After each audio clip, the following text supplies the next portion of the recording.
வணக்கம்.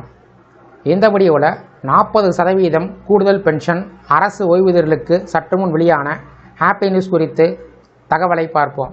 இந்த வீடியோவை தொடர்ந்து பார்க்குறதுக்கு முன்னாடி நம்ம சேனலை இதுவரைக்கும் சப்ஸ்கிரைப் பண்ணாதவங்க சப்ஸ்கிரைப் பண்ணிக்கோங்க. அப்படியே பக்கத்தில் இருக்கக்கூடிய நோட்டிஃபிகேஷன் பெல் சிம்பிளையும் ப்ரெஸ் பண்ணுங்கள். அப்போ தான் நம்ம சேனலில் இதுபோல் வீடியோக்கள் அப்டேட் பண்ணும்போது அதற்கான நோட்டிஃபிகேஷன் உங்களுக்கு உடனுக்குடன் கிடைக்கும்.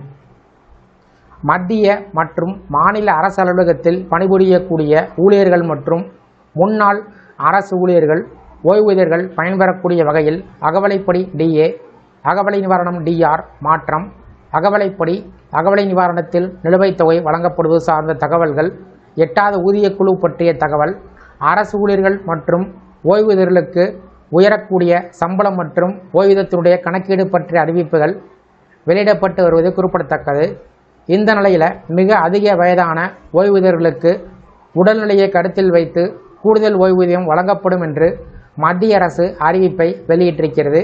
இது தொடர்பாக லோக்சபாவில் எழுத்துப்பூர்வமான கேள்வி ஒன்றுக்கு பதிலளித்துள்ள மத்திய இணையமைச்சர் ஜிதேந்திர சிங் கூறியிருப்பதாவது: 6வது மத்திய சம்பள கமிஷன் ஒப்புதலின்படி 80 வயதினை கடந்த ஓய்வூதியர்களுக்கு 20% கூடுதல் ஓய்வூதியமும், 85 வயதை கடந்த ஓய்வூதியதாரர்களுக்கு 30% கூடுதல் ஓய்வூதியமும், 90 வயதை கடந்த ஓய்வூதியதாரர்களுக்கு 40% கூடுதல் ஓய்வூதியமும், 100 வயதை எட்டக்கூடிய ஓய்வூதியதாரர்களுக்கு 100% என்ற அடிப்படையில் கூடுதல் ஓய்வூதியம் வழங்கப்படும். ஓய்வூதியர்கள், குடும்ப ஓய்வூதியர்கள் அனைவருக்கும் இந்த விதியானது பொருந்தும்.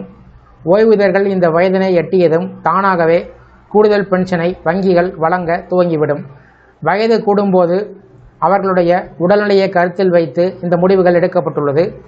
இதற்கான அறிவுரைகளை சம்பந்தப்பட்ட துறைகள் மற்றும் வங்கிகளுக்கு அவ்வப்போது அரசு வழங்கி வருகிறது. இவ்வாறு மத்திய இணையமைச்சர் ஜிதேந்திர சிங் தெரிவித்திருக்கிறார். வயது கூடும்போது கூடுதல் பென்ஷன் வழங்கக்கூடிய இந்த விதி சார்ந்து உங்களுடைய கருத்துக்கள், சந்தேகங்களை கமெண்ட் செக்ஷனில் பதிவு பண்ணுங்கள். இந்த வீடியோ பிடிச்சிருந்தா வீடியோக்கு ஒரு லைக் பண்ணுங்கள். இந்த வீடியோவை உங்களுடைய நண்பர்கள் மற்றும் உறவினர்களுக்கும் ஷேர் பண்ணுங்கள். நன்றி.